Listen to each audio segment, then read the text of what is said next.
dirigeant lui-même dans la sphère privée, l'acquisition et protection de la résidence principale avec toutes les nouvelles séries de dispositions qui permettent de protéger la résidence principale des créanciers, et l'assurance vie qui est bien sûr, elle, à l'abri des créanciers.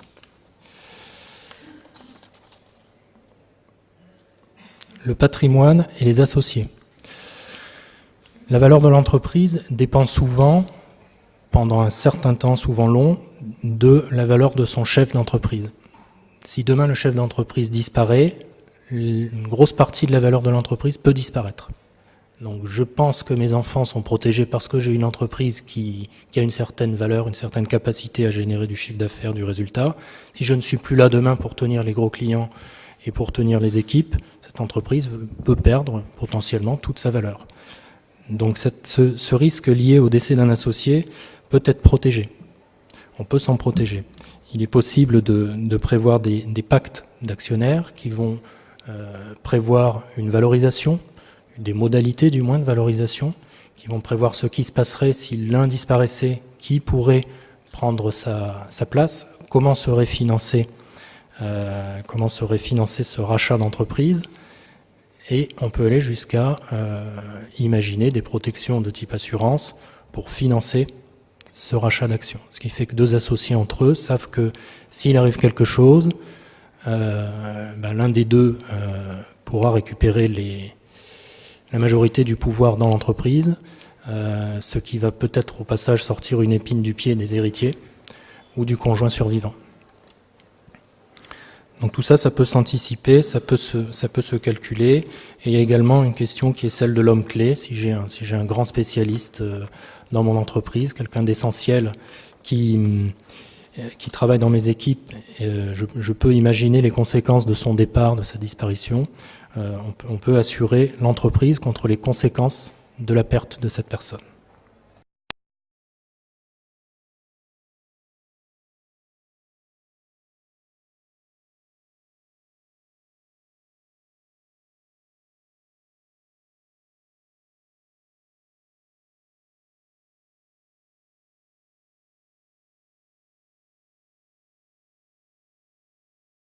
Personnel, par épargne, par tous les dispositifs qu'on a pu vous présenter pour épargner et fabriquer de la retraite, on s'aperçoit qu'aujourd'hui, le taux d'équipement, les pouvoirs publics sont contents de dire qu'on a 50% d'entrepreneurs qui utilisent par exemple la loi Madelin. Moi, je trouve que 50%, c'est relativement peu. L'immobilier d'entreprise, c'est une stratégie qui permet, une fois l'entreprise lancée, d'acheter à titre perso ou avec diverses formules de montage de possession d'immobilier ou de mise à disposition de l'entreprise.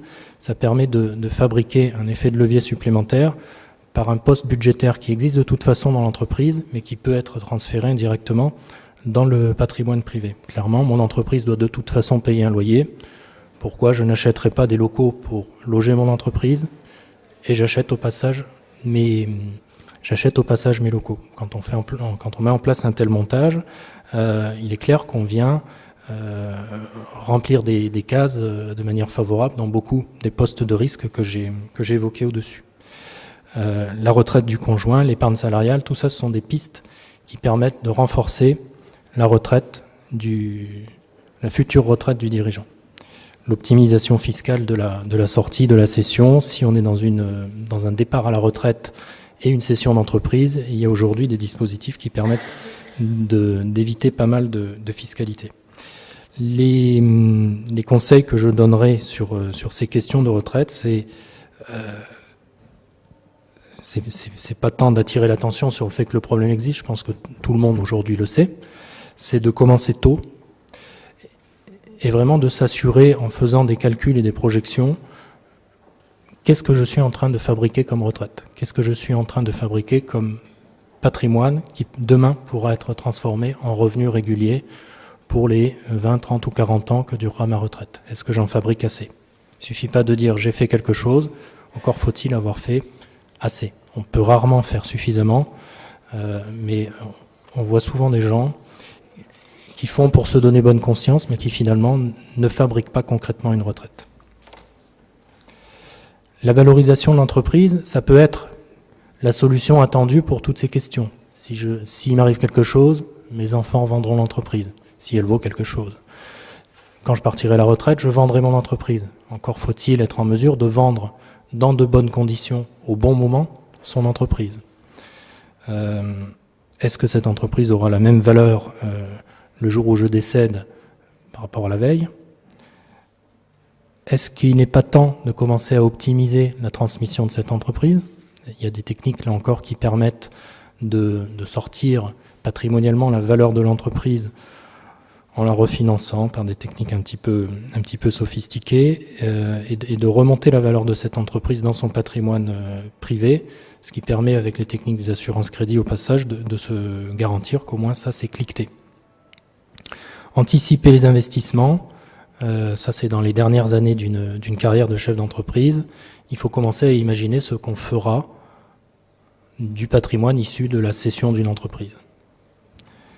Et les garanties de passifs à la cession, vendre une entreprise, ça n'est pas toujours serrer la main du repreneur et puis partir avec un chèque. Parfois, il y a des garanties de passifs, il y a des éléments de garantie qui sont demandés par le repreneur et qui nécessitent que les sommes restent immobilisées un certain temps. C'est-à-dire que je vous achète une entreprise, mais j'ai peur que tel contrat à l'étranger ne tienne pas, j'ai peur que telle équipe de salariés ne se dissolve derrière, j'ai peur que vous continuiez à exercer. Bon, toutes sortes de choses que les contrats ne suffisent pas forcément les contrats de cession suffisent pas forcément à garantir. Il peut y avoir une demande d'immobilisation d'une partie de la somme sur des investissements privés de la personne qui a cédé son entreprise. Donc là aussi, c'est des choses qui se préparent un petit peu à l'avance.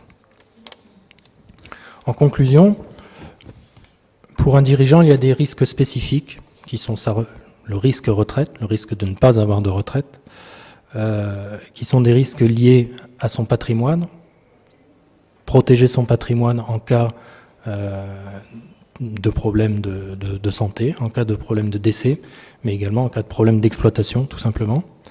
La pérennité de l'entreprise en cas de coup dur. Si c'est moi qui disparais, est-ce que l'entreprise a un repreneur, quelqu'un qui travaille comme moi, qui saura rassurer les clients? Est-ce que mon numéro 2 sera capable de diriger l'entreprise, ou est-ce qu'il ne faut pas que je prévoie d'ores et déjà un plan différent et que je le finance par des assurances? Des risques classiques et souvent négligés. Je vous assure que pour rencontrer beaucoup d'indépendants, des créateurs et des gens qui ont créé même depuis un certain temps leur entreprise, on voit vraiment des gens qui travaillent beaucoup et qui ne pensent pas assez à regarder ce qu'il restera de tous ces efforts dans leur patrimoine privé. C'est souvent négligé. C'est souvent négligé par crainte de poser les vraies questions. La vraie question, c'est que se passe-t-il si... D'ailleurs, je l'ai posé plusieurs fois dans mon intervention. Que se passe-t-il si je décède, si je passe sous un bus? Et puis également, on rencontre chez les jeunes créateurs d'entreprises une période de sous-protection. C'est-à-dire que quelqu'un qui crée son entreprise va avoir énormément de choses à piloter. Et souvent, on a cette phase de transition entre on voit souvent un ancien statut de salarié ou salarié cadre qui avait un package qu'on considère comme idéal, et du jour au lendemain, il n'y a presque plus rien. Et parfois, il n'y a rien pendant 4-5 ans, le temps que l'entreprise atteigne un régime de croisière différent, que la personne puisse lever un peu la tête du guidon et se poser ses vraies questions. Voilà, donc moi ce que je vous encourage à faire, c'est vraiment rajouter ce tableau de bord personnel de manière annuelle dans vos préoccupations. Ça peut être au moment de la clôture de votre bilan, mais tous les ans, posez-vous la question, est-ce que j'ai couvert ces éléments de vigilance ?